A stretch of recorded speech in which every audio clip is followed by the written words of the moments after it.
hace aquí, en este acto, en el que dos términos nos reúnen.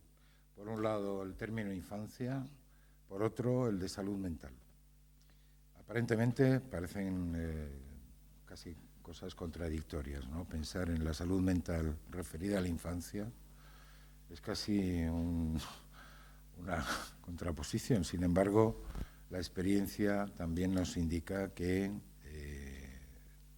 también los niños tienen dificultades de este orden.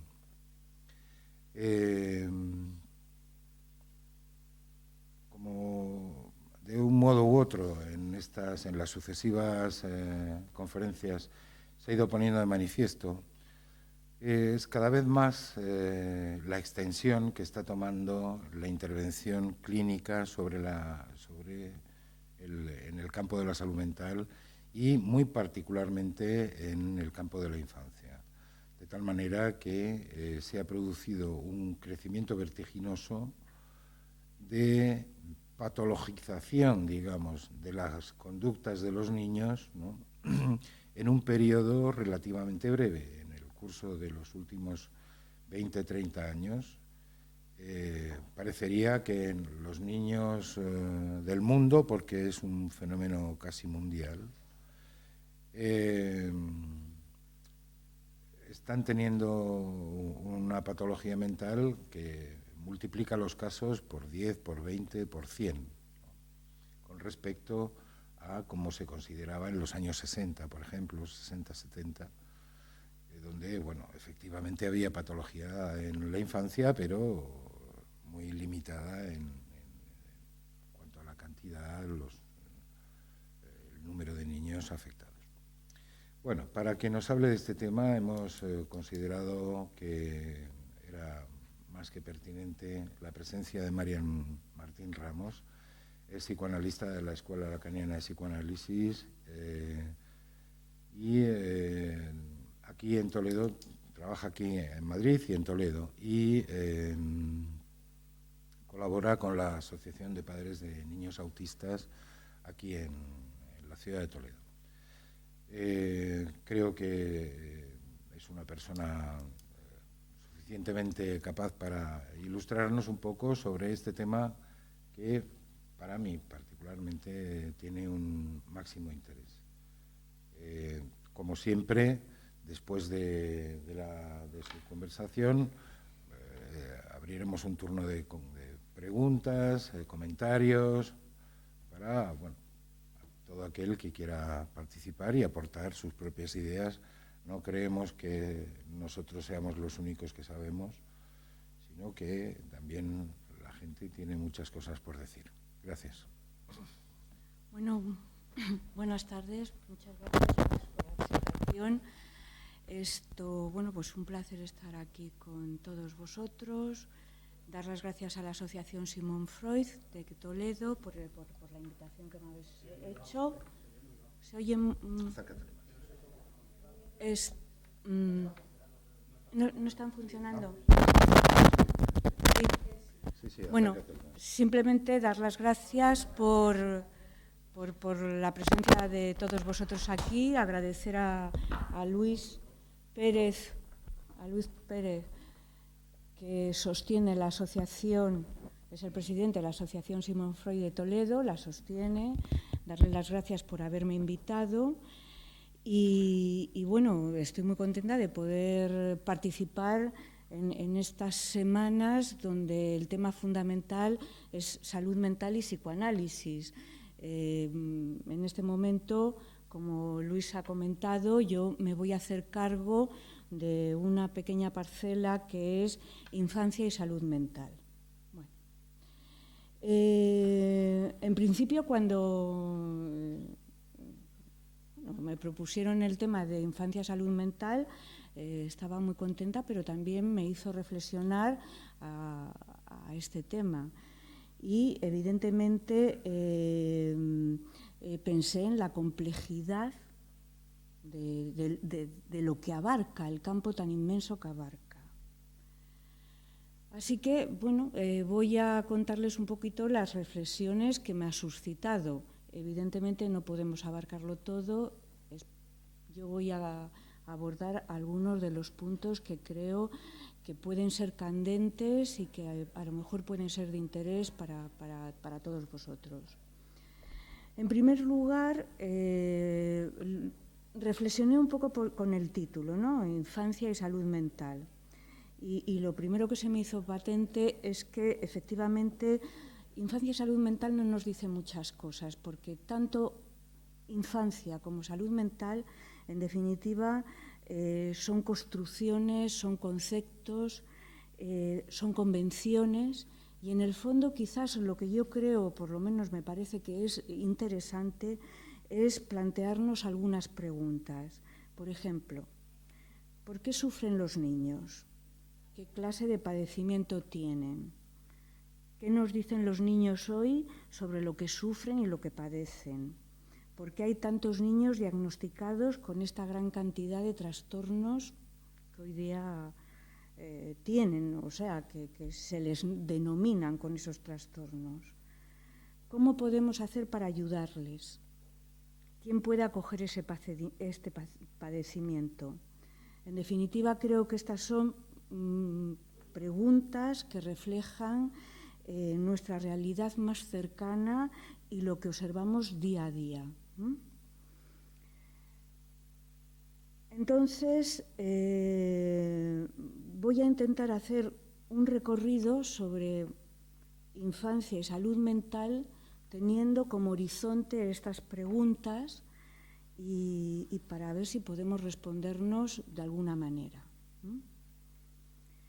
En primer lugar, me gustaría hacer algunas consideraciones sobre lo que es la infancia actual, el concepto de infancia actual, porque evidentemente la concepción que tenemos de la infancia en el siglo XXI, en nuestra época, no es la concepción de la infancia de siglos pasados.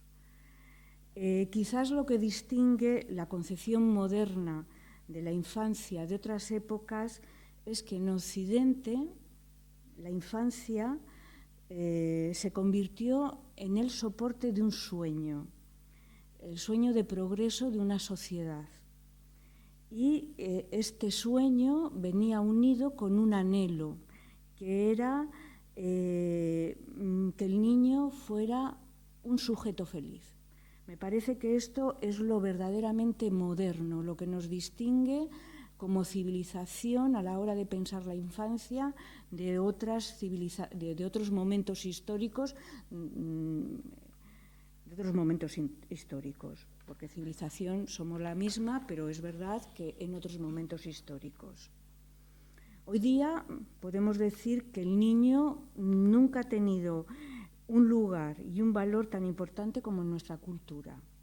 Tiene un importante peso en lo social debido al lugar privilegiado que tiene en la familia y que tiene en la sociedad. Igualmente tiene un gran peso en el ámbito político, porque hay una preocupación por parte del Estado mediante el establecimiento de leyes y recursos para la protección de la infancia. Y por último, en el ámbito económico, el niño tiene un peso enorme porque desde su concepción, pasando por sus necesidades básicas, por la sanidad, la escolaridad, la educación, el ocio, constituye un amplísimo y muy beneficioso mercado.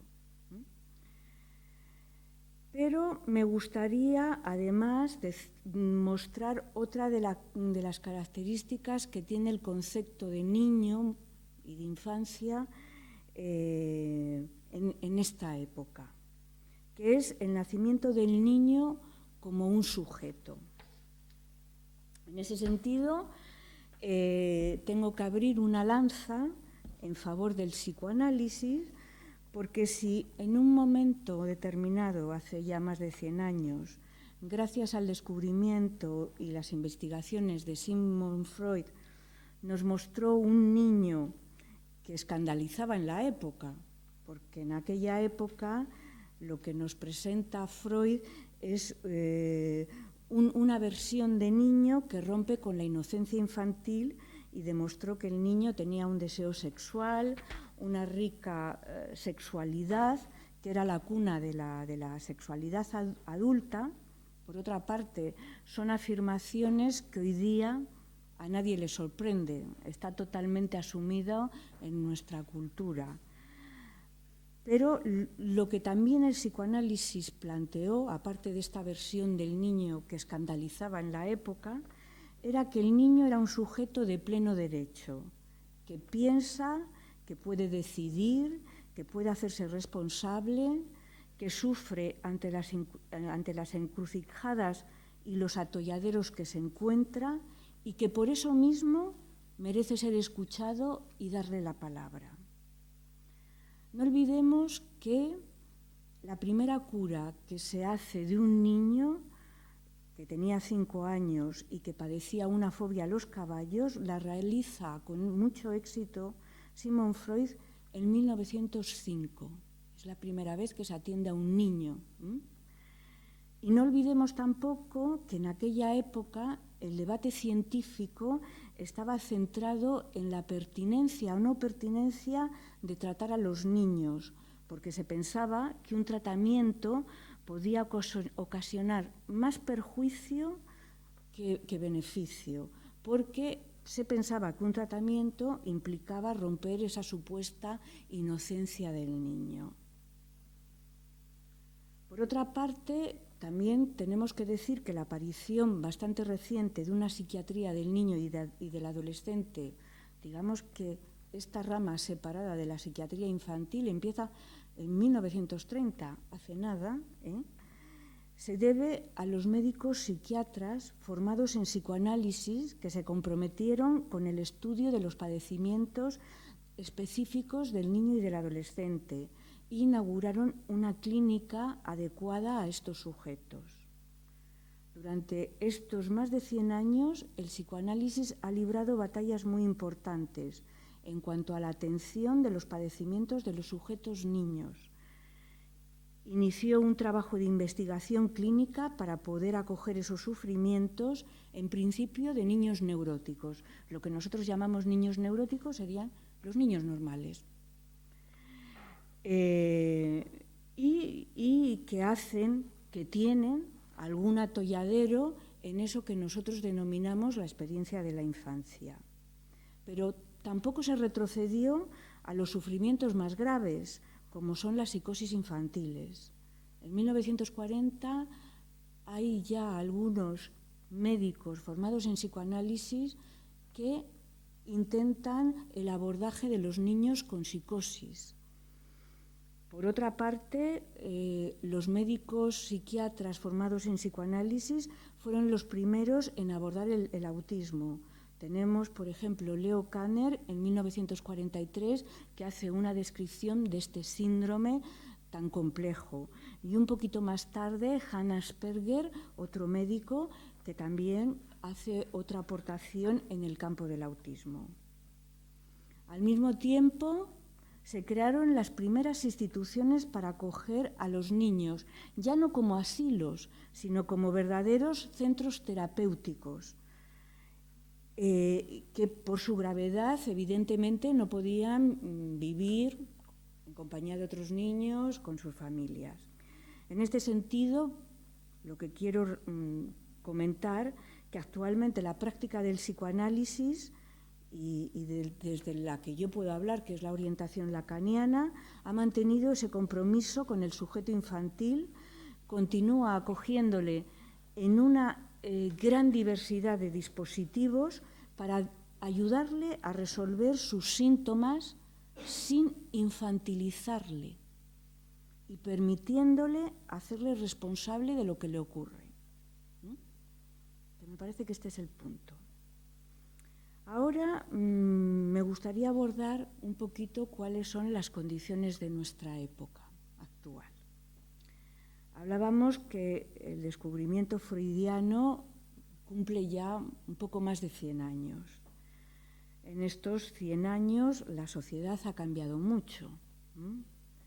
El proyecto de progreso y de un mundo más justo ha caído.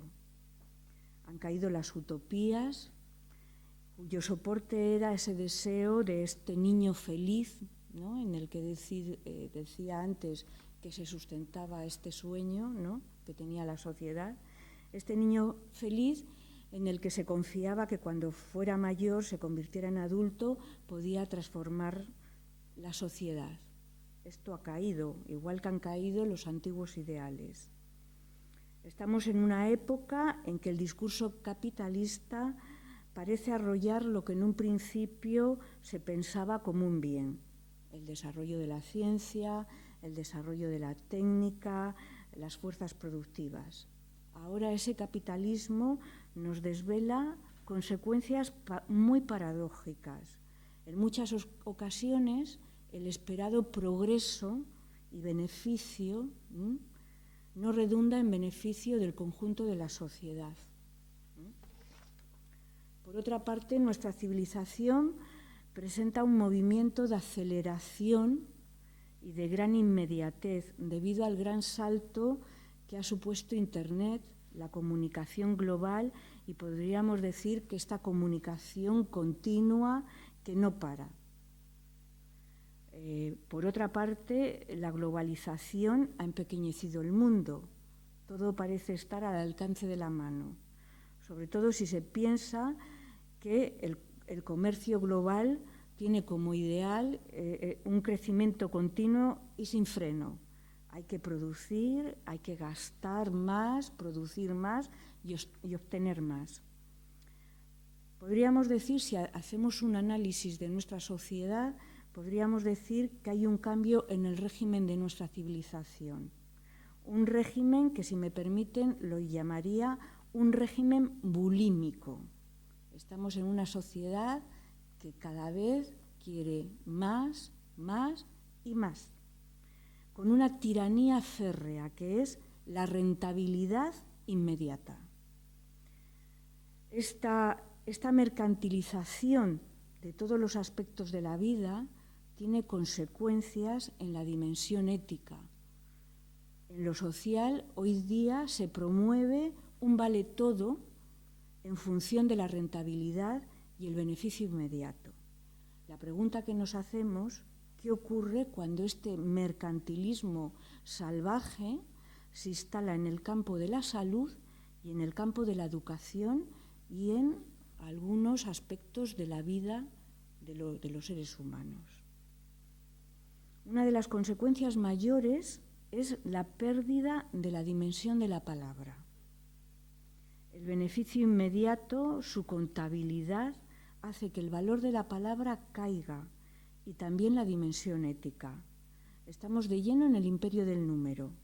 La supuesta eficacia y rentabilidad tiene efectos subjetivos.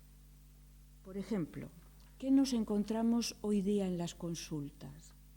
En general, hay una mayor precariedad simbólica. El tema de preguntarse y darse respuestas ha perdido valor. De hecho, muy a menudo nos encontramos que nos vienen sujetos que son incapaces, y esto sorprende, de contarse a sí mismo, de hacer un pequeño relato sobre lo que es su vida, su familia, su entorno y sus intereses. Y esto no está en correlación para nada con que sea un sujeto que venga de una familia desestructurada, con una precariedad económica o con una marginalidad, sino que son ciudadanos medios, con un nivel que podríamos decir medios, cultural, formación, familiar. En este mismo sentido, les voy a ofrecer algunos datos recogidos en unas mesas redondas en las que hemos participado hace apenas 4 meses con psiquiatras, psicólogos clínicos y con psicoanalistas, precisamente para hablar sobre los retos actuales de la salud mental en los dispositivos de infantojuveniles. De entrada, en estas mesas redondas que hicimos, lo que se planteaba es el espectacular aumento de las urgencias infantojuveniles. En alrededor 15 o 20 años, las urgencias infantojuveniles han pasado de casi ser inexistentes a tener en cada guardia un residente al menos 3 o más casos, con la imposibilidad de derivarlos a la urgencia psiquiátrica, porque allí están desbordados también. Con una lista de espera nos contaban entre 13 y 15 niños y adolescentes, por lo cual los chicos que vienen en estas urgencias tienen que ser confinados en los servicios de pediatría y a veces con retención mecánica para impedir las lesiones.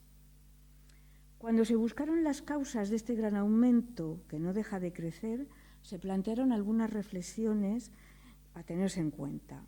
La fundamental, y que creo que es la más importante, es que la autoridad simbólica que antes ejercían los padres, la familia extensa, la escuela, los educadores, los profesores, las instituciones que velaban por el ciudadano, pues bien, esta autoridad simbólica tenía y ejercía un efecto de imponer un cierto orden y una cierta contención.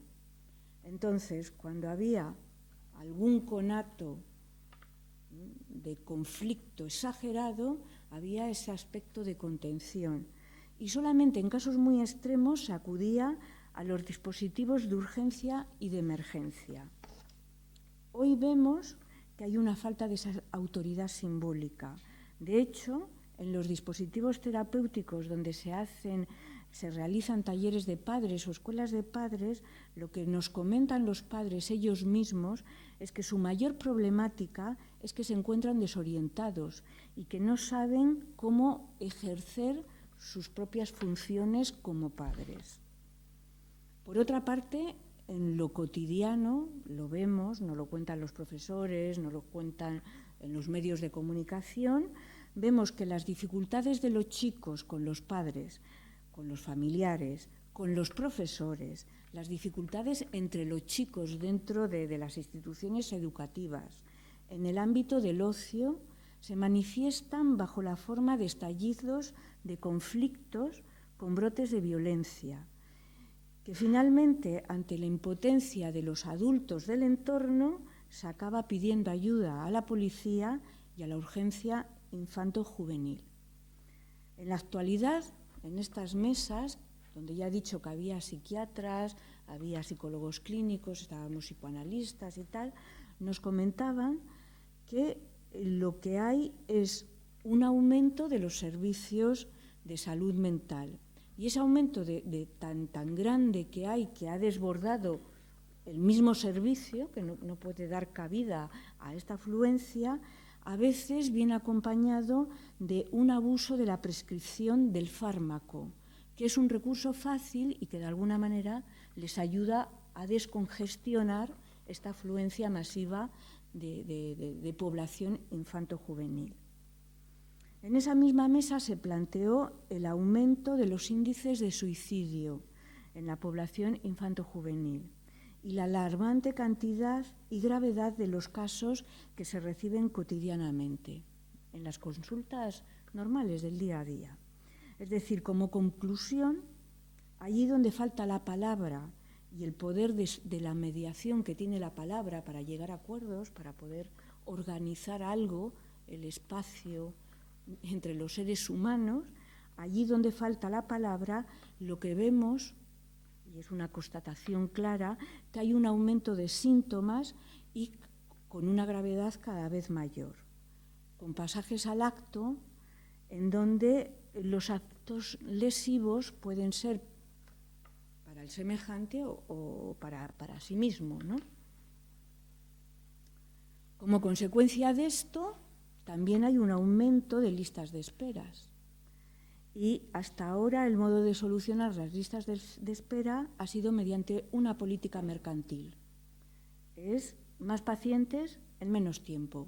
Con lo cual, ahí lo que tenemos es un detrimento de la atención clínica y una pérdida de la clínica misma. No hay tiempo, estamos de nuevo en la inmediatez ya no solo es en la comunicación, sino ahora es en el ámbito de la salud.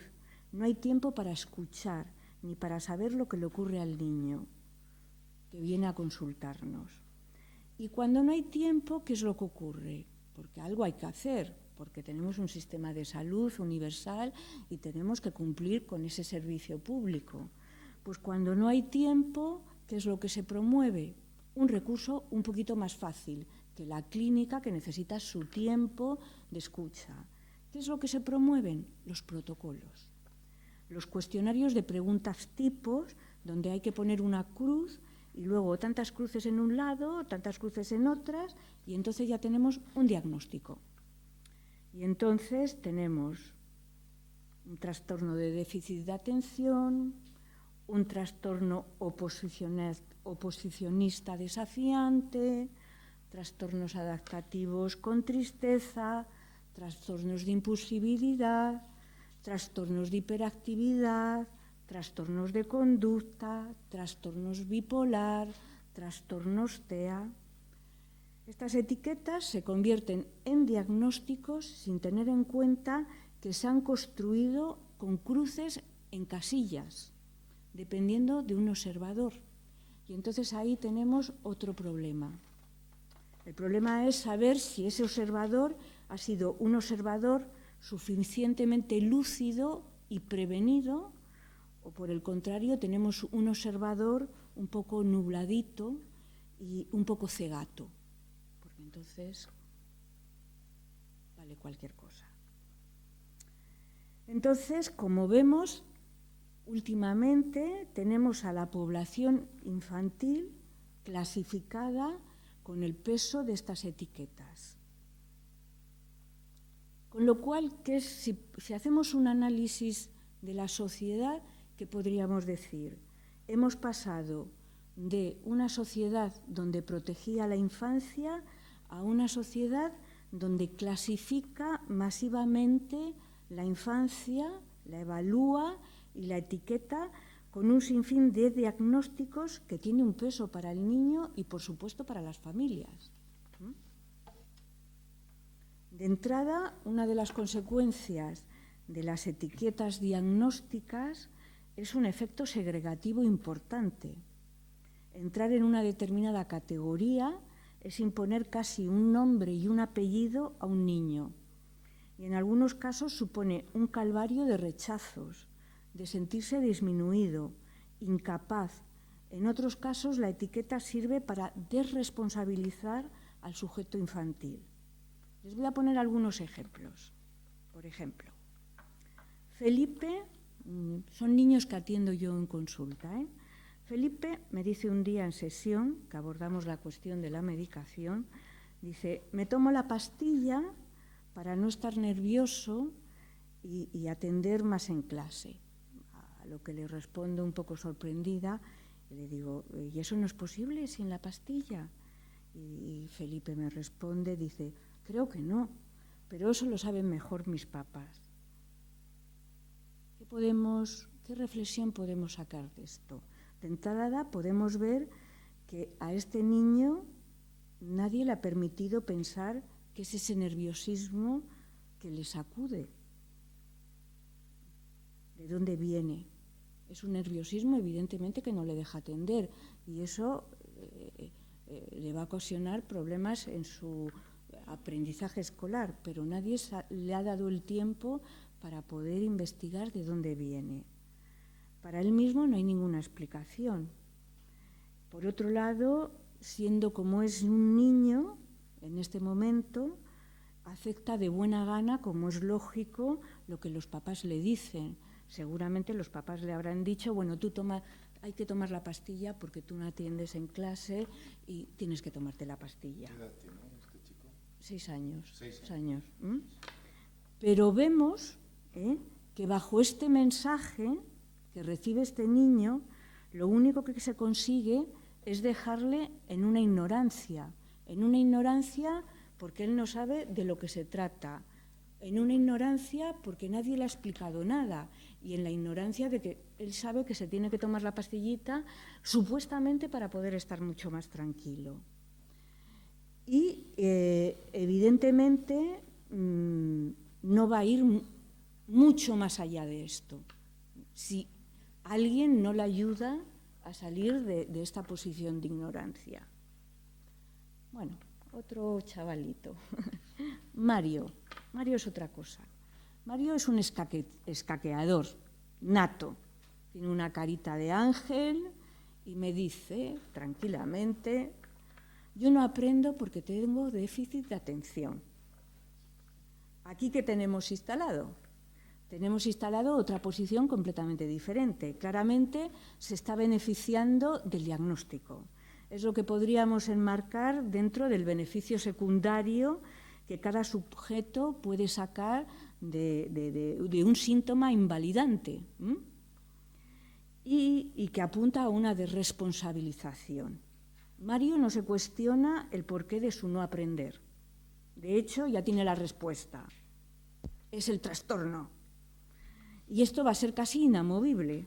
Va a organizar su vida en función a este trastorno y va a sacar el máximo partido hasta que le dure, porque evidentemente esta estrategia subjetiva en algún momento le va a hacer aguas.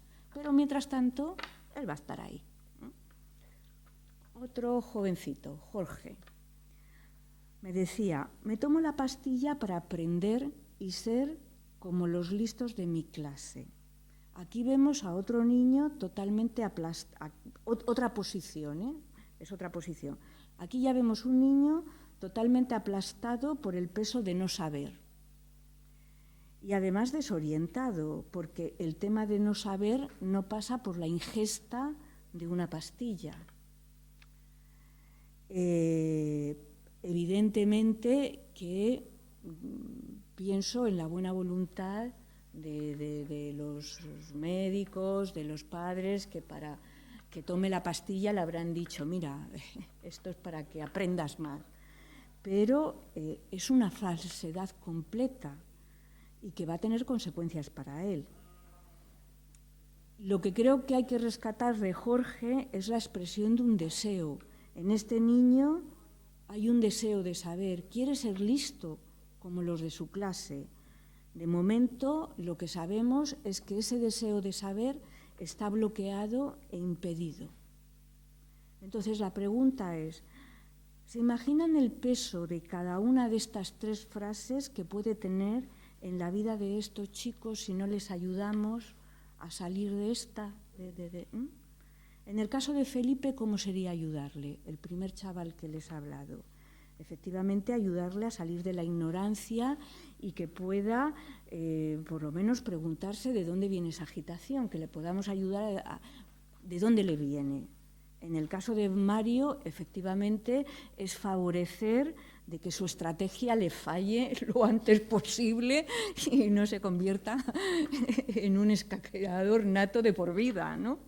Y en el caso de Jorge, evidentemente hay que investigar qué es lo que le ocurre a él con el saber, qué es lo que le impide en estos momentos poder aprender. Entonces, estamos comprobando que cada vez más y de una manera más contundente, ¿qué es lo que ocurre? Que con esta facilidad de estos formularios y su asignación a cualquier niño que tiene una dificultad, estamos provocando una inflación diagnóstica de dimensiones de epidemia. Tenemos una epidemia de síndromes y de trastornos cuya lista ya resulta inabarcable para todos los profesionales. Y hasta tal punto que cualquier conducta puede transformarse en un trastorno. Y si no, uno no se pregunta qué es lo que hay detrás de esos trastornos, supuestamente trastornos, de esas manifestaciones, y solamente se pretende dar soluciones rápidas, tener un diagnóstico rápido tipo quiniela y erradicar esas conductas que molestan con recursos masivos, no cabe duda que posiblemente en unos años tendremos cada vez más niños diagnosticados y además con manifestaciones cada vez más severas. Freud nos advirtió que lo que más cuesta a una sociedad es la enfermedad, porque la enfermedad impide amar y trabajar. Pero también lo que más cuesta a una sociedad es la estupidez, porque nos puede llevar a los destinos más funestos. Uno de ellos es tener a toda la población infantil diagnosticada y medicada. Este modelo mercantilista también implica un creciente malestar para una extensa gama de profesionales, que ellos mismos se sienten aplastados y no pueden desarrollar su labor. Psiquiatras, maestros, profesores, educadores, pedagogos y psicólogos. Me contaba una orientadora de un colegio que para conseguir ayudas para algunos niños que necesitan más tiempo en su diseño curricular, es muy habitual pedir un diagnóstico clínico a salud mental. Ese diagnóstico clínico, unido a los informes del equipo de orientación del colegio, era lo que garantizaba en algún momento la posibilidad de continuar con ayudas, tener una clase de apoyo, tener un PT, tener una AL. Corremos el riesgo que dentro de unos años, como ya decía antes, toda la población infantil esté diagnosticada de cualquier trastorno. Les voy a hacer una comparación. Antes los niños eran inquietos. Ahora tenemos niños hiperactivos que hay que medicarles. Antes los niños eran vaguetes y respondones. Ahora tenemos un trastorno oposicionista desafiante. Antes los niños eran distraídos. Ahora tenemos un déficit de atención. Me paro aquí y ustedes pueden seguir haciendo las comparaciones. Bueno, entonces tenemos una infancia controlada en detrimento de lo que sería la experiencia de la infancia.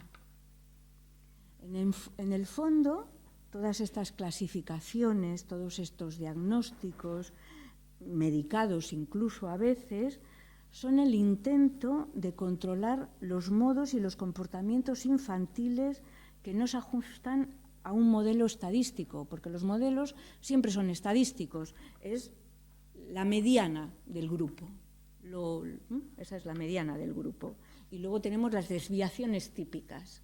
Y las desviaciones típicas son los trastornos.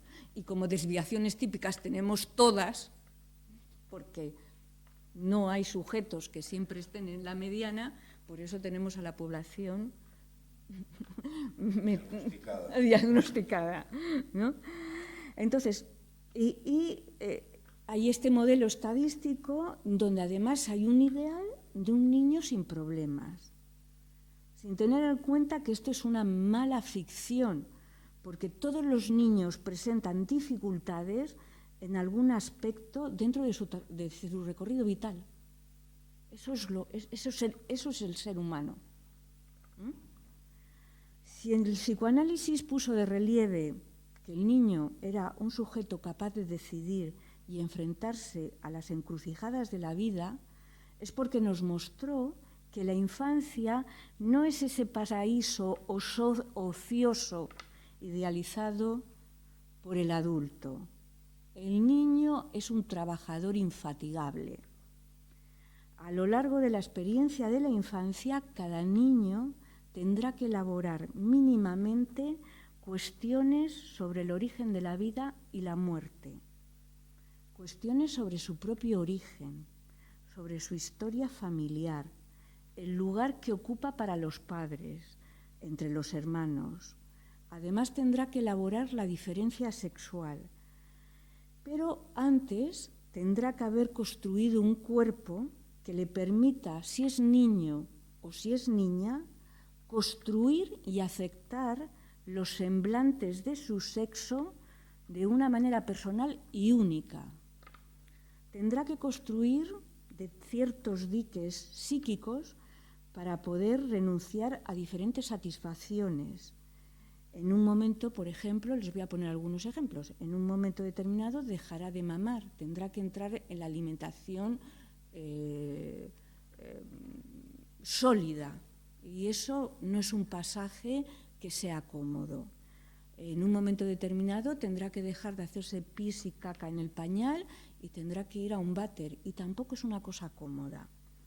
Tendrá que dejar de tener rabietas cuando se le quita algo, cuando pierde algo.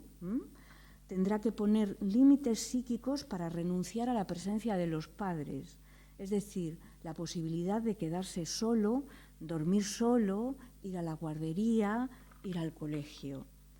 Construir posibilidades alternativas para aplazar una satisfacción inmediata para poder recibirla a posteriori. Tolerar la presencia de otros semejantes y poderse iniciar en la socialización. Tolerar el orden temporal que marcará el ritmo de su día a día. Es decir, ahora hay que levantarse, ahora hay que lavarse, ahora hay que comer, ahora hay que dormir. Dominar la inquietud de su cuerpo para poder estar horas sentados, escuchar, estar atento, aprender conocimientos que muchas veces, de la manera como los transmitimos, los adultos, los docentes, no guardan ninguna relación con los intereses infantiles. Todas estas cosas que parecen que se producen automáticamente, en realidad es un trabajo continuo que el niño tiene que realizar, en donde tendrá que conjugar lo que los padres le piden, esas exigencias de la educación, con la renuncia de sus satisfacciones inmediatas, con sus intereses y con sus deseos. De ahí la necesidad de dar un tiempo y una oportunidad a cada niño para que pueda realizar una reorganización y encuentre una vía que le permita anudar y conjugar todas esas exigencias que le vienen y que las pueda conjugar con sus deseos.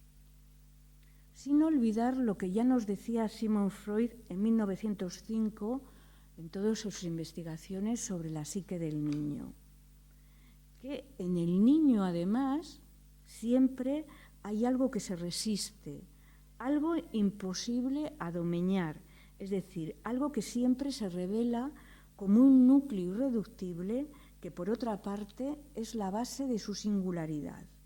El tema es que nosotros, los adultos, que trabajamos con los niños en diferentes instancias, como educadores, como pedagogos, como maestros, como psicólogos, es si ese núcleo irreductible vamos a ser capaz de darle la oportunidad al niño que lo ponga al servicio de su desenvolvimiento, o se va a convertir en ese núcleo irreductible que va a estar constantemente en oposición y constituyendo síntomas. Entonces, ¿qué hacer con todos estos obstáculos que aparecen a lo largo de la experiencia de la infancia? ¿Qué hacemos? ¿Los convertimos en trastornos y los medicamos? ¿O nos damos el tiempo para interrogarlos y para escucharlos? Es así como los psicoanalistas pensamos lo que es el síntoma. Es una manifestación, incluso podríamos decir que es una invención singular, porque no hay ningún síntoma parecido. Los síntomas son únicos, como cada niño.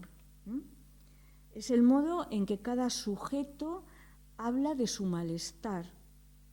Un síntoma, entonces, encierra un núcleo de verdad sobre lo que le ocurre a cada niño. Por tanto, nuestra función es acoger a ese niño para que a través de sus palabras, de sus dibujos, de sus juegos, pueda poner en acto esa verdad que lleva el síntoma, y que con nuestras intervenciones podamos producir que el propio niño sepa algo sobre lo que le pasa y que le demos una oportunidad para que pueda modificarlo. Un síntoma, por tanto, encierra las marcas de un atolladero.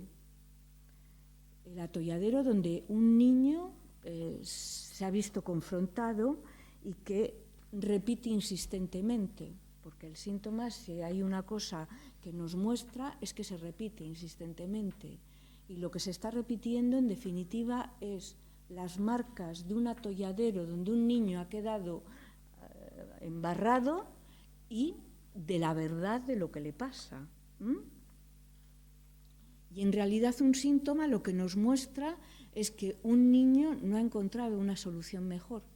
La solución que ha encontrado ha sido una solución sintomática.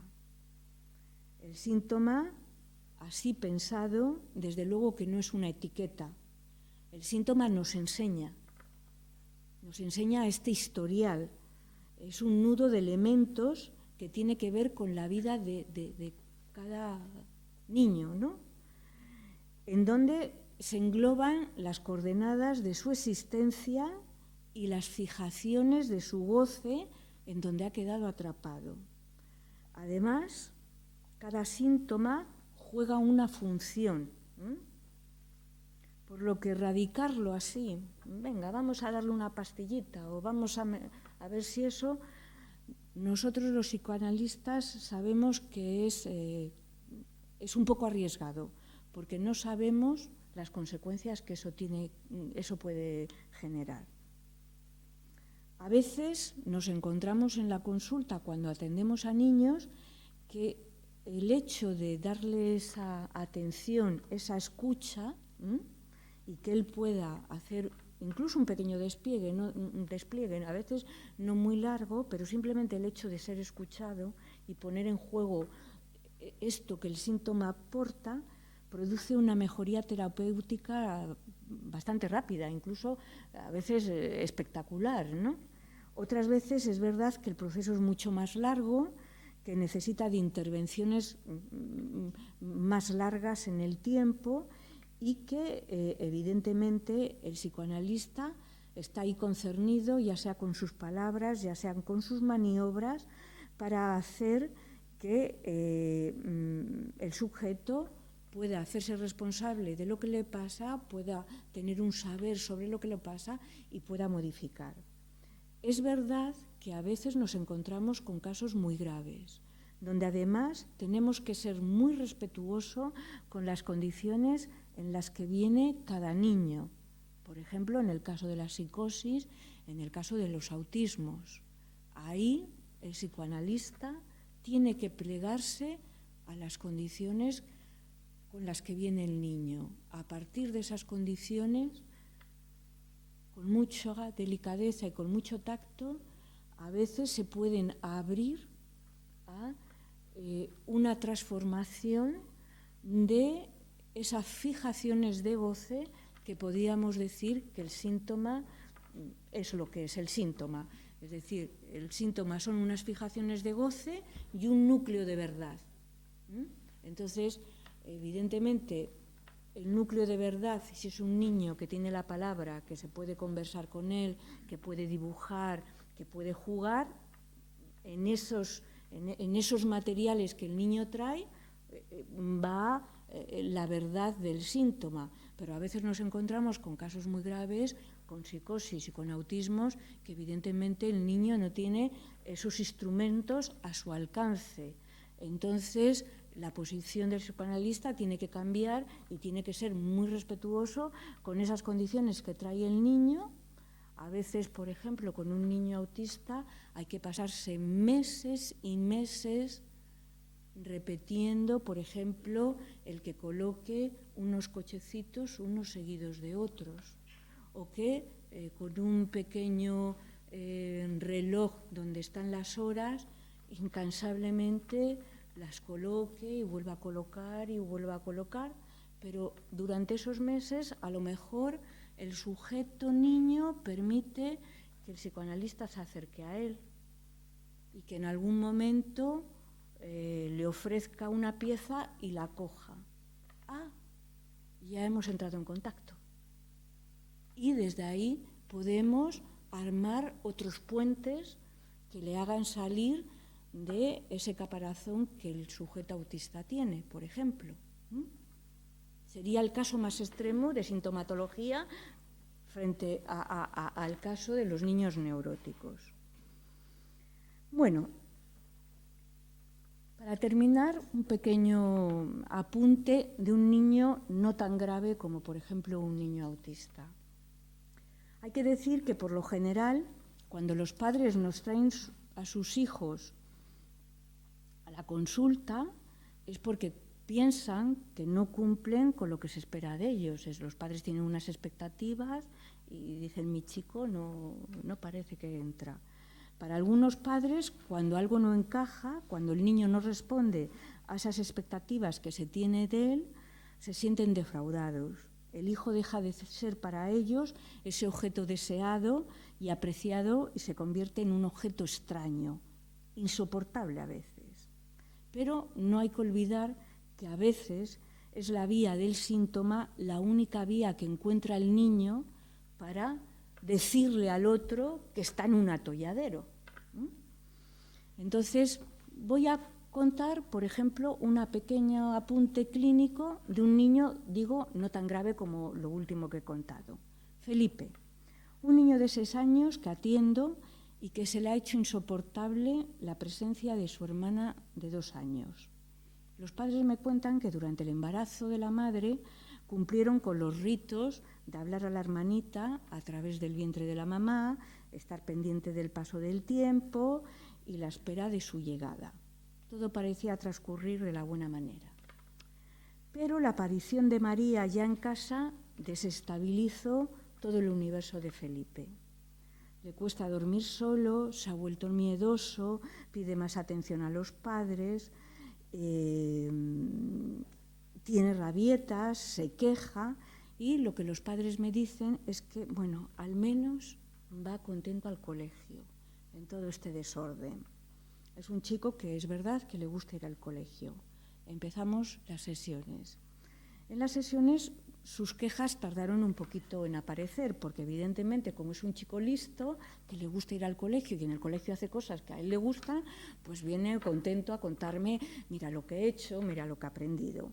Pero es verdad que en un momento determinado hay un acontecimiento en casa y la madre le insta y le dice, cuéntaselo a Marian, anda, cuéntaselo a Marian. Y entonces él, lleno de vergüenza, me cuenta que se ha enfadado con su hermana tiene 2 años, no es una hermana mayor, se ha enfadado con su hermana, le ha pegado un empujón, le ha pegado un pellizco, le ha dejado una marca en la mejilla, la madre se ha asustado, por supuesto, y se ha llevado una buena regañina. Por otra parte, estas agresiones, aunque él las hace veladas, pero son continuas.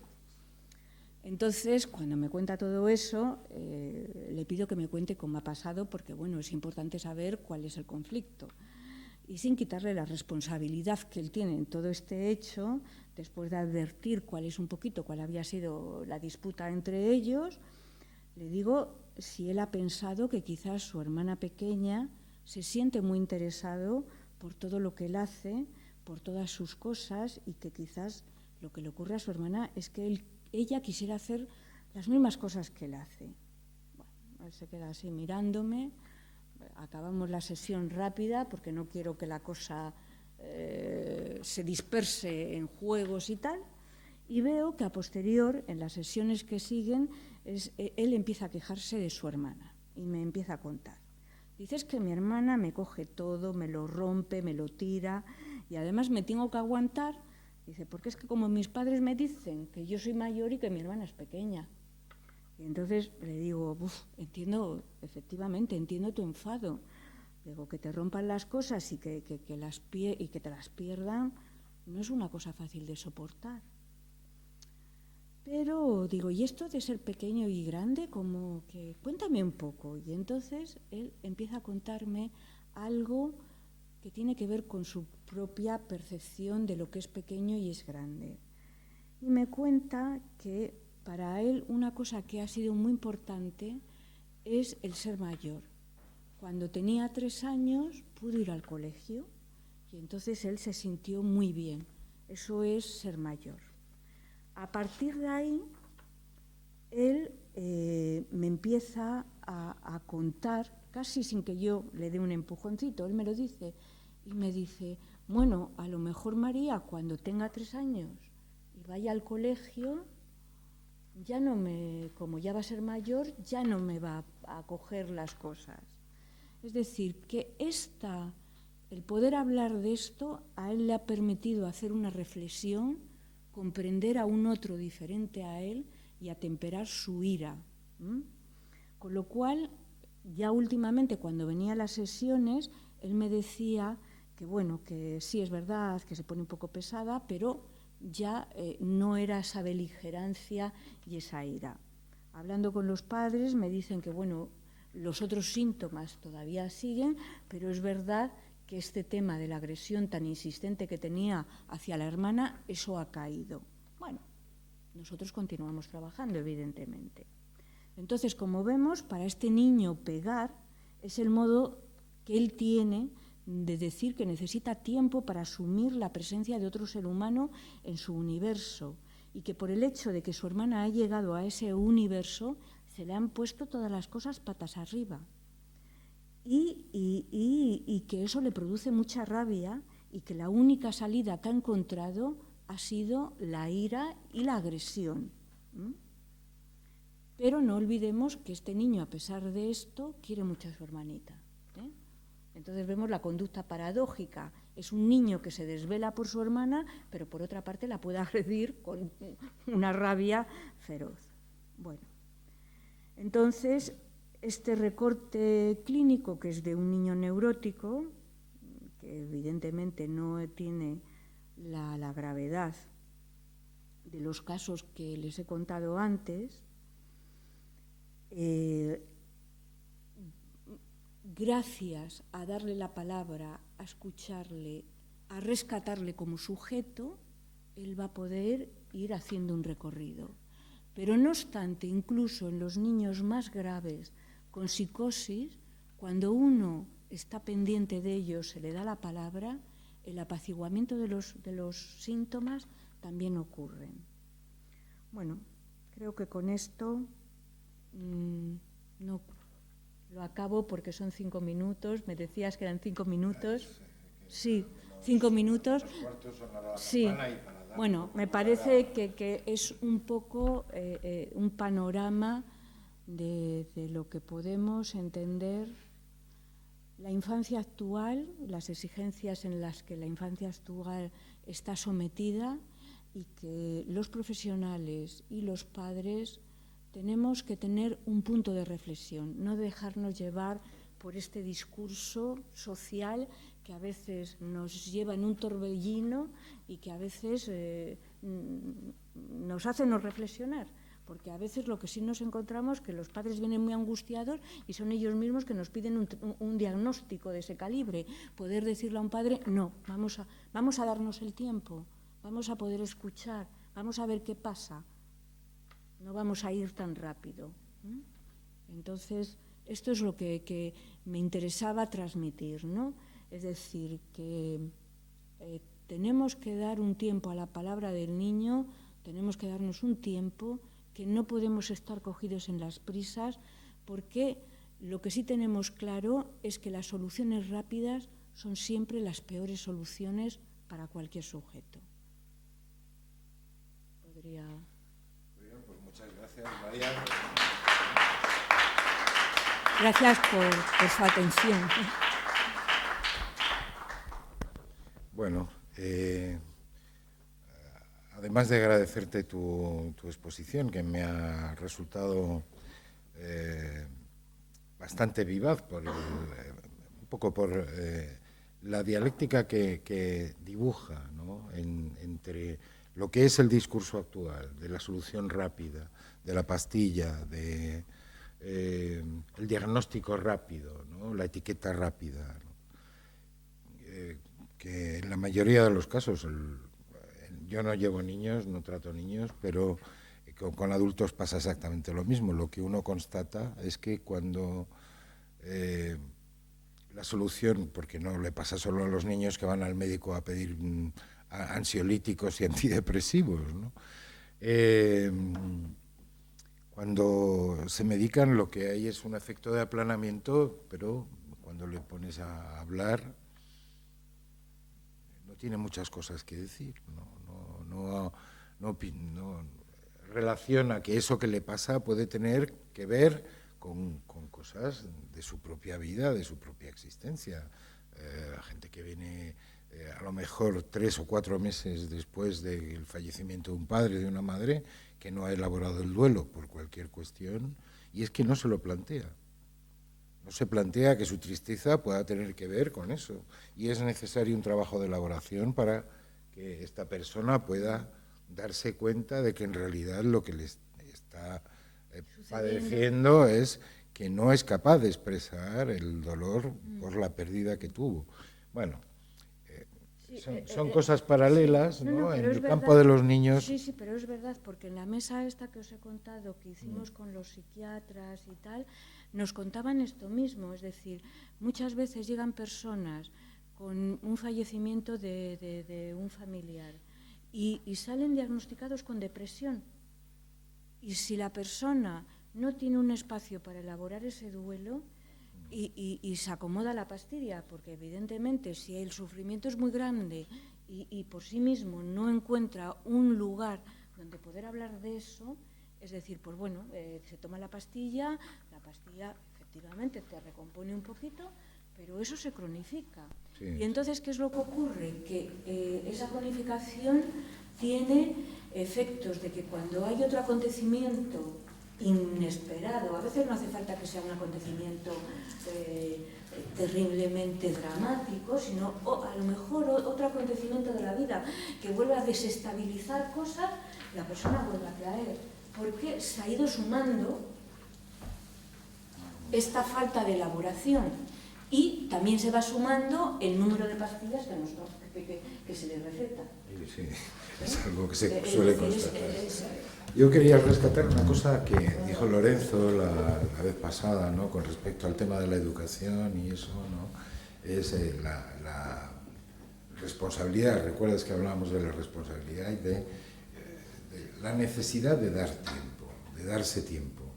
Es verdad que a medida que vamos avanzando en este modelo de civilización, las exigencias parecen ser mayores para todos, ¿no? Para los médicos, que ya antes tenían una consulta de 20 pacientes y ahora la tienen de 40. Para los docentes, que antes tenían una ratio de 20, 25 y ahora tienen 45.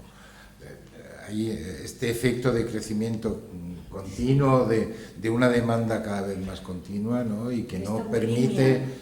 sí, eso que tú llamabas bulimia, ¿no? Que no permite tiempo de elaboración y que a veces hay que encontrar esos espacios y esos lugares donde uno pueda elaborar alguna cosa. Sí, usted tenía una pregunta. Ayer está elaborando la conferencia sobre dónde se quedan los niños, quitando las patologías del autismo, dónde hay niños que se quedan atrapados. Pero yo sí quería preguntarte, ese atrapamiento, ese anclaje que algunos niños se quedan, ¿qué porcentaje de responsabilidad tiene el escenario donde han estado? Porque claro, si un niño va a un profesional como vosotros y en este caso no sé vosotros, empiezan a poner cruces, yo creo que las preguntas, muchas, tendrían que ir para el padre y la madre que le llevan. Porque todos sabemos que está habiendo estudios ahora mismo donde los embarazos y la concepción de la madre es muy importante en cómo salga ese niño, quitando las patologías duras. Pero el entorno donde ese ser viene al mundo es por donde viene el niño inquieto que todos hemos visto, que ahora es hiperactivo, que ahora es TDAH, que ahora es tal, que tal. Entonces, tenemos que ver cuando alguien va con un niño a un profesional, si el profesional no te queda decir, no, el niño otro día, hoy a ti y a ti. Se hace a menudo, ¿eh? Se hace a menudo. Las preguntas que hacen eso. Se hace a menudo. Se han tratado se hace a menudo. A la madre y están, hace poco tuve una conferencia en Madrid sobre la importancia que está los 9 meses de gestación. Le están dando bueno, hace poco estuvo en Madrid un holandés que estuvo explicando la importancia de los 9 meses de las patologías, esta vez de intranquilidad y tal, no en las otras más graves. Vamos a ver, no hay que olvidar que un niño, cuando viene al mundo, tiene que ser acogido en un universo. y ese universo es el universo que le ofrecen los padres.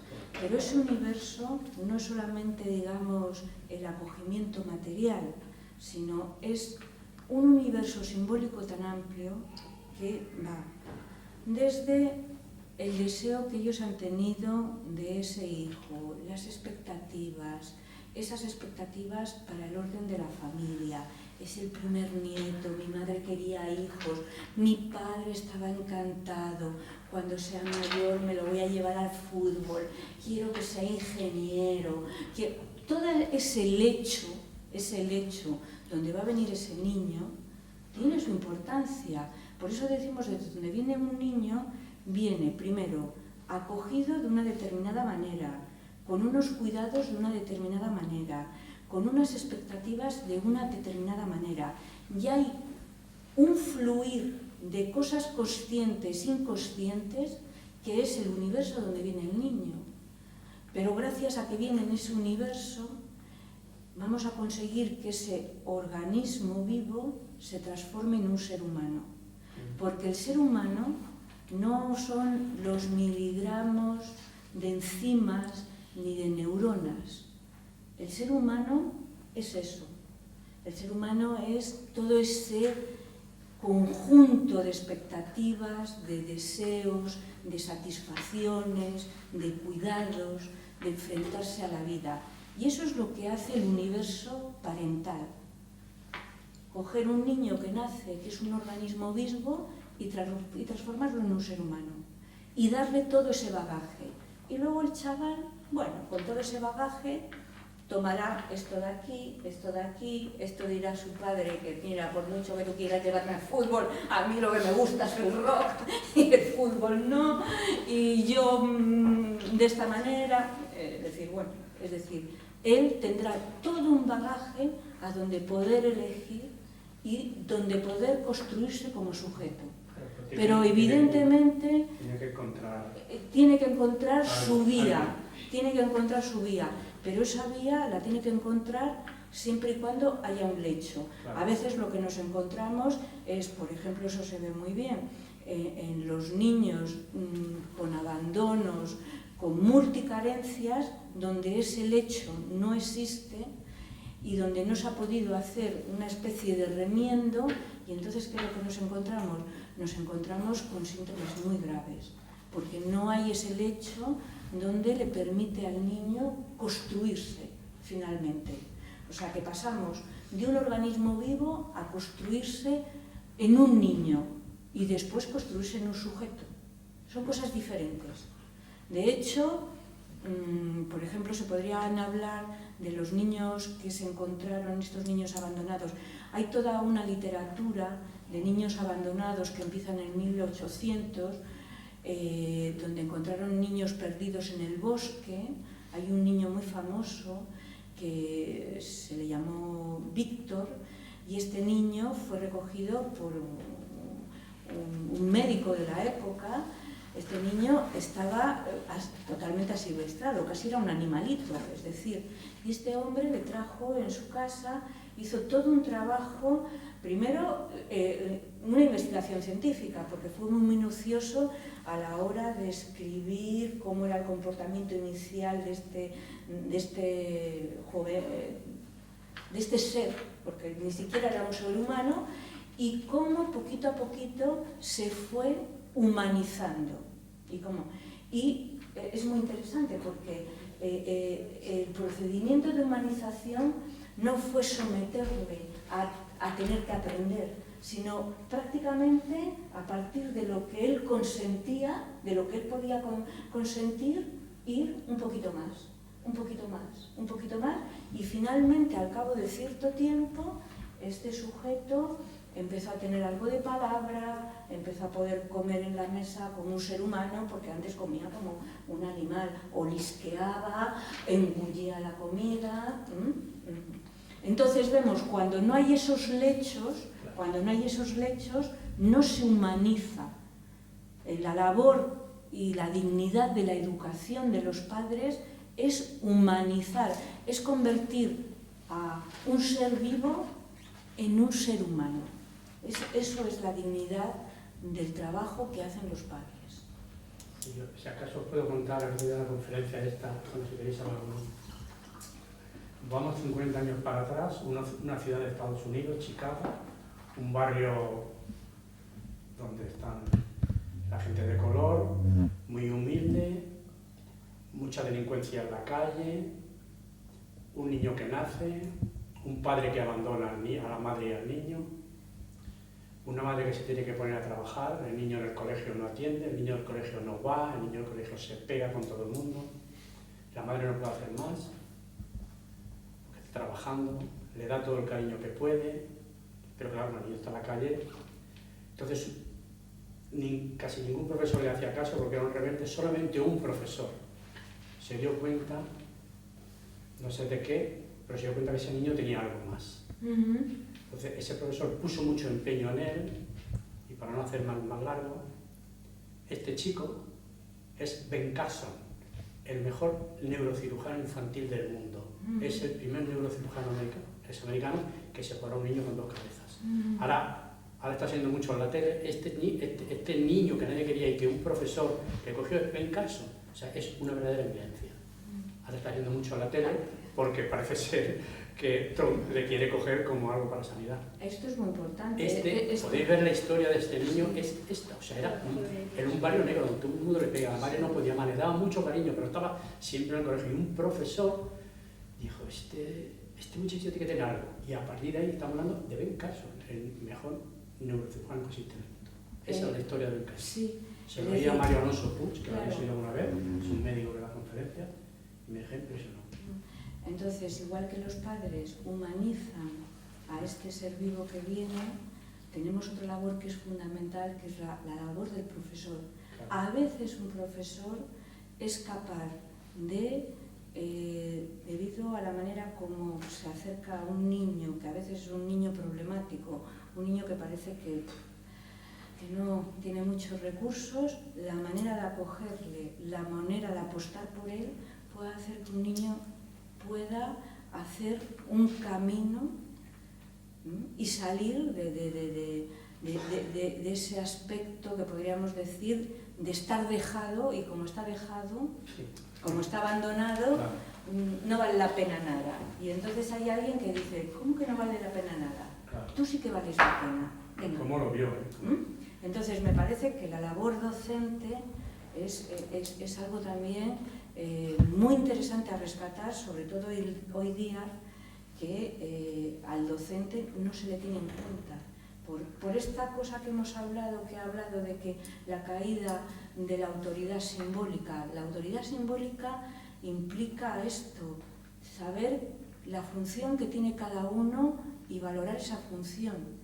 Entonces, hoy día, donde no valoramos la función del docente, donde no se valora la función del psicólogo, donde la palabra no vale nada, nos encontramos que a veces esa función docente que en algún momento se podía realizar, ahora está como muy impedida, y que lo que nos encontramos es a veces docentes comprometidos que, a pesar de todos los impedimentos, ellos apuestan por el hecho de transmitir valores, además de conocimientos, y que a veces pueden rescatar a chavales que están en una posición, podríamos decir, de abandono con respecto al saber.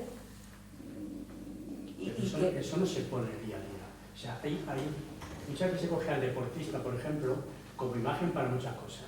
Os puedo decir, por ejemplo, que un chico súper hiperactivo, del que no atendía, del que era un bicho, ahora es el mejor deportista. Michael Phelps, hemos ido todos a la Olimpiada, tropecientas mil medallas de oro.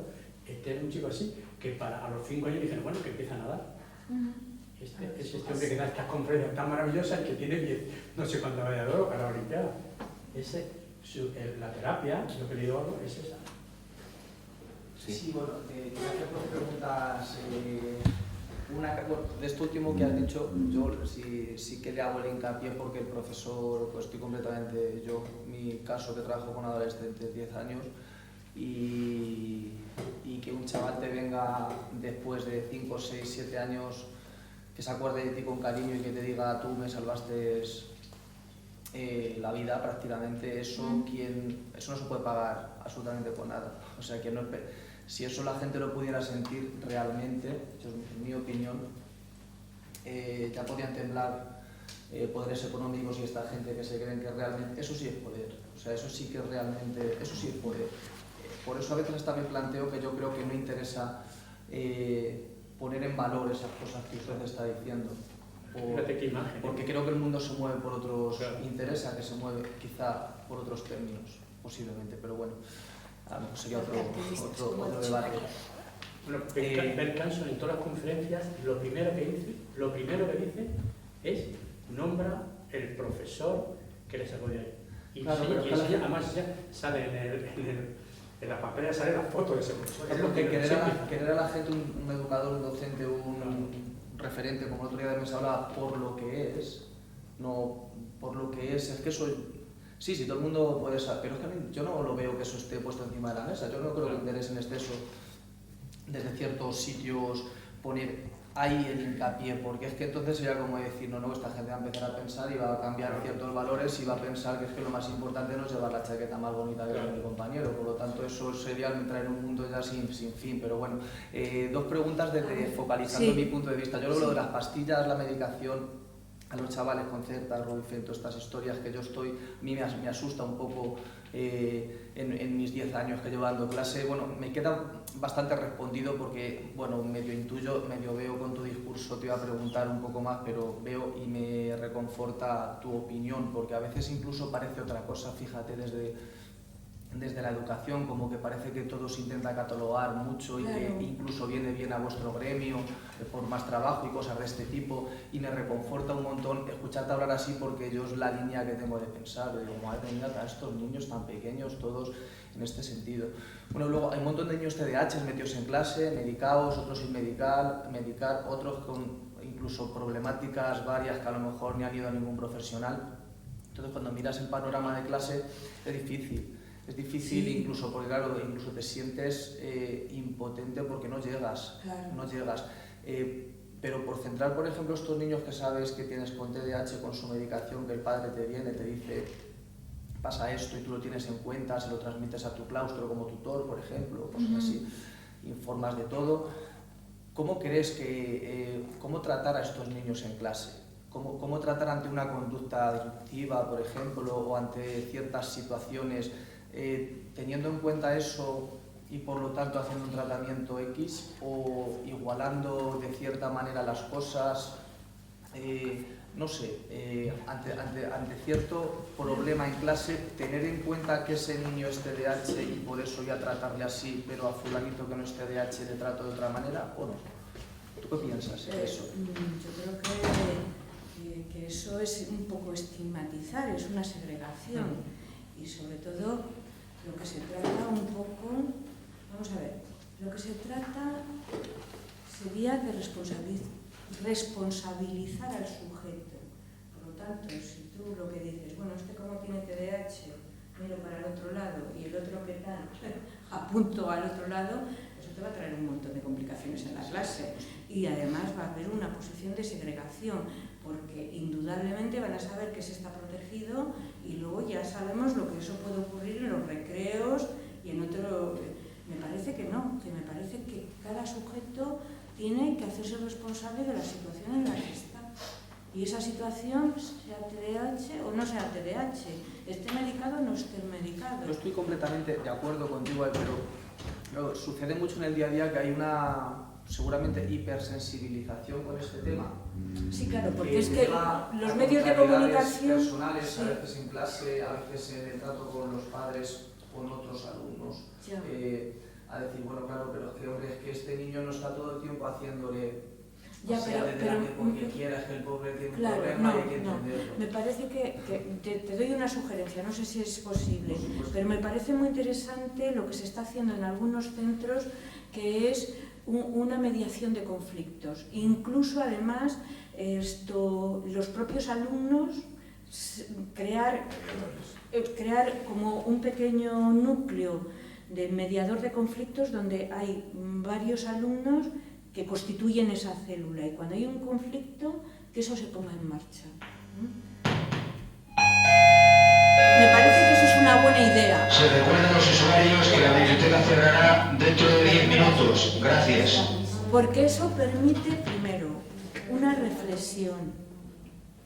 Eso permite que los alumnos puedan estar en un momento determinado en una relación de los agredidos, o podríamos decir, los que están reivindicando del lado del profesor, oye, es que me han hecho esto, pero en otros momentos, si ellos están en una posición de tener que mediar, se dan cuenta de lo que implica ser ese tercero de autoridad y que entonces hay que escuchar de una manera diferente. Y también eso les permite poder entender lo que es algo del orden de la autoridad y de la función del profesor. No es ese que viene a darnos la clase y que cuando estamos muy pesados nos pone un cero y nos saca a la calle y nos dice te vas a ir a ver al director, sino que es un poquito mostrarle lo que es esa autoridad simbólica. La autoridad simbólica que implica mediar, resolver conflictos, ponerse en relación con el otro, poder entender al otro, ponerse en la posición del otro. Entonces, me parece que eso sería una buena solución. Yo creo que hoy día, vamos a ver, tal como está la enseñanza, que la enseñanza está sometida a todos estos parámetros de inmediatez, de rapidez, de burocratización, porque el profesor no solamente está ahí para hacer la función docente, sino que además luego tiene todo un trabajo inmenso a nivel de cosas que se le piden, que sobrecarga mucho la función. Sería fantástico que toda esa sobrecarga administrativa lo pudieran llevar otras personas y que el profesor realmente estuviera ahí atendiendo a su labor docente. ¿Cómo engancho a los chicos? ¿Cómo les intereso? ¿Cómo les suscito el deseo? ¿Cómo hacemos para inventarnos cosas? Desgraciadamente, la función... Tienes toda la razón. ¿Conoces a alguien quien decide estas cosas? Por favor, díselo. No conoce nadie a quien decide estas cosas. Entonces, me parece que tal como se están moviendo las cosas y en esta vorágine, yo creo que si el profesor consigue crear pequeños grupos en clase para hacer cosas, para aprender, para organizar la clase, para ordenar la clase, para resolver conflictos, para hablar de cosas que nos interesan, eso da un dinamismo, porque no es lo mismo estar sometido a, venga, que tenemos que ir a hacer el programa, que ahora los deberes, que ahora tal, que ahora los exámenes, bueno, las evaluaciones, sino crear estos grupos de trabajo y sabiendo el profesor, bueno, a este le meto con este que le va a venir muy bien, a este que es un tipo que a lo mejor no es, a lo mejor para lo que serían los conocimientos, no, pero es un chico que dinamiza bien o que tiene una buena capacidad de comprender las cosas. Le podemos meter en el grupo de mediación de conflictos. Jugar con todas esas cosas me parece que es la única manera que podemos hacer para romper un poco la inercia que este mastodonte, porque es un organismo que es mastodóntico, que nos aplasta. Pero aplasta a los niños y aplasta a los docentes. Entonces hay que inventar pequeñas cosas para poder que este mastodonte no aplaste. Pues ese tipo de enseñanza ya está viniendo, ¿no? En algunos lugares. En algunos... Está viniendo. Yo quería comentar, si me permite, respecto, es decir, hay que pensar un poco a qué lugar enviamos a los niños, a los chicos, a los sujetos en general cuando tomamos una decisión. Por ejemplo, en el caso que me preguntas, bueno, es un TDAH, entonces como es un TDAH no le digo nada, no... Pueden ocurrir dos cosas. Primero, se les desresponsabiliza, en primer lugar. Y es verdad que hay muchos padres que demandan eso. Casi más que no decir nada, perdona, es tratarlo de otra manera. Sí decirle, pero a lo mejor sí, en otra situación, o de otro modo, o con otras formas, o con... Por supuesto, decirle. En todo caso hay que darle un lugar para que él pueda expresar la palabra y salga de la identificación de soy un TDAH. Que él salga de ahí y diga, me llamo Jorge, Claro. no me llamo TDAH. Pero es que se victimiza mucho, ¿eh? Claro, Sí. pero ahí iba, exacto. Exacto. Es que corremos el riesgo de que se identifican con la víctima. Y hay pacientes adultos que llevan años de medicación que están identificados con la víctima. Y se presentan con 30 o 40 años y todavía dicen, no, es que yo soy depresivo. O soy TDAH. Lleva 20 años siendo depresivo y no nos sale de la etiqueta, era lo que comentaba Marian del peligro de las etiquetas. Claro.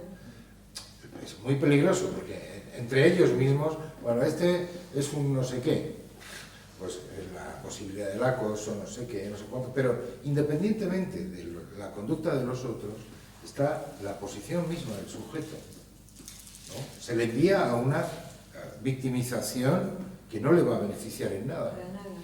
En nada. Simplemente lo aplasta. Se queda ahí en el TDAH desresponsabilizado, sin poder hacer nada, sin poder responder de su propia existencia, que finalmente es lo que nos permite una cierta humanidad. A veces mejor, a veces peor, yo qué sé, pero que seamos responsables de nuestro... en el horizonte de cada sujeto, lo que se plantea, si se me permite la palabra exitoso. Un sujeto exitoso es alguien que se hace cargo de sí mismo. Después vendrá la posibilidad de que se haga cargo de otros, con hijos, nietos, etcétera, etcétera. Pero en primer lugar tiene que hacerse cargo de sí mismo. No olvidemos que es una Si lo metemos ahí, verdaderamente le estamos dificultando.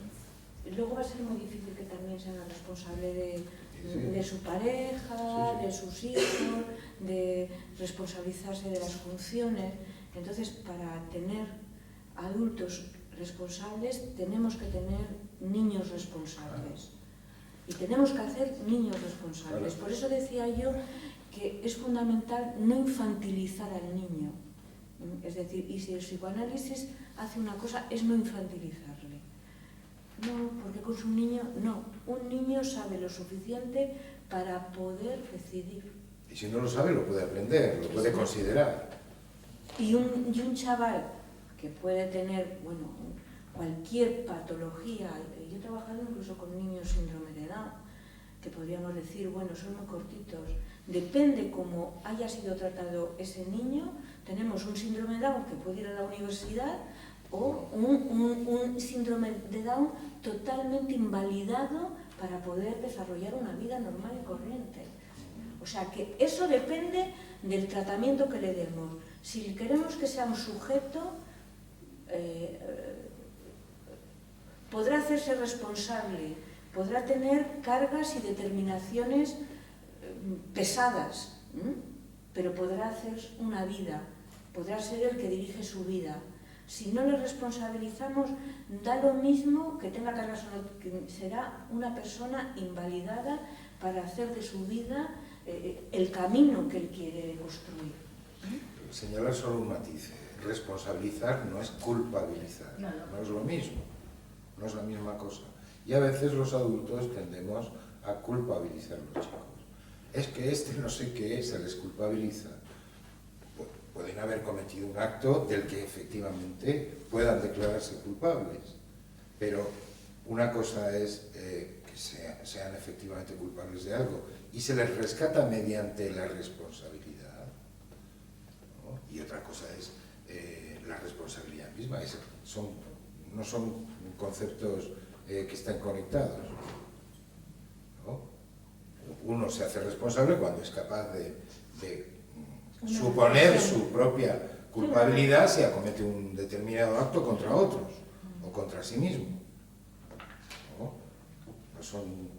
Pueden tener una relación, pero no son correlativos, ¿no? Y hay que ser un poco cuidadoso con este asunto, porque a veces vemos, profesor, ese es un no sé qué, y ya se le ha etiquetado con la culpa de no sé qué. La clínica, lo que vemos es que hay sujetos aparentemente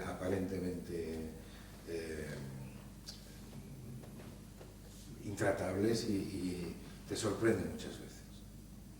En muchas ocasiones te sorprende que gente que parece que no, cuanto le permites, a veces lleva meses de trabajo, pero cuando le permites la posibilidad de elaborarse como sujeto, empieza a rescatarse como sujeto y empieza a saber que eso huye de otra manera, que no es lo que el discurso dice, no sé, el esquizofrénico incapaz de no sé qué, empastillado, no sé qué, sino que empieza a funcionar como sujeto y siendo esquizofrénico, ¿no? Eso no le impide hacer cosas e integrarse en una vida relativamente normalizada, con sus dificultades, sin duda, pero siendo un sujeto de derecho, no el producto de la etiqueta de un otro capitalista y voraz, en ese sentido. Una pregunta. El recurso a la medicación que realmente es de estos últimos años. Sí, sí. 20, 15, 20 sí, años. Sí, exactamente. Que decían es casi hiperactivo, pero nunca jamás se les dio nada de medicación.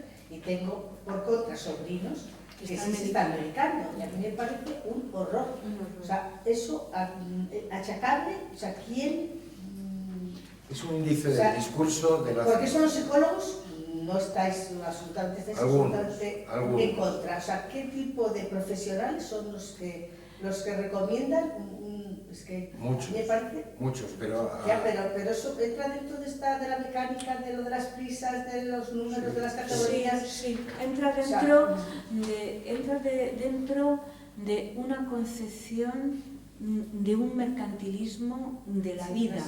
Entonces, si hay un mercantilismo, significa, vamos a ver qué beneficio obtenemos. De hecho, hoy día, la sanidad... ¿Beneficios de las farmacéuticas o quién más sí, se beneficia de eso? Sí, la sanidad es uno de los comercios más interesantes. Entonces, quiero decir que hay todo un discurso que es muy complejo, ¿eh? Tendríamos un discurso económico y un discurso ideológico. Porque no olvidemos que el tema de la medicación masiva, que es una ganancia para un comercio muy lucrativo, implica también la destrucción de la clínica. Es decir, hoy en esta mesa de la que os he hablado, nos decían los chicos, los psiquiatras, nos decían, vamos a ver, hoy día te pasas 5 años haciendo la carrera, más luego tienes que hacer el MIR, más la especialidad. Al final son 7 años de trabajo. 7 años de trabajo, ¿para qué? Para estar delante de un ordenador. Dígame, receta.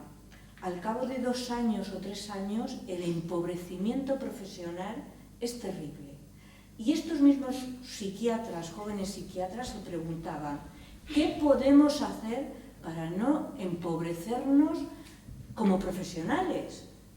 Pero, evidentemente, hay muchas opciones. La gente que tiene este compromiso con su profesión se va a formar, va a seminarios, pero ¿qué es lo que ocurre? Que si el centro donde él trabaja hay una política mercantil donde el gestor del hospital es un gestor y no un médico, ¿qué es lo que ocurre? Que a ese gestor le importa 3 pepinos que ese joven residente se empobrezca o no profesionalmente. A él le han dicho que no tiene que haber listas de espera, que no puede pasarse de este gasto y él recorta servicios, plantea las agendas como las plantea. Y es el que toma la decisión de darle a un niño de 6 años o de 8 años unas pastillas que le invalidan. No es que él tome directamente la decisión, sino que entonces, en vez de tener un equipo donde se puedan hacer terapias, eso cuesta mucho dinero. Poder atender a un niño durante un año, eso cuesta mucho dinero. Es mucho más fácil y mucho más rentable ponerle unos cuantos medicamentos.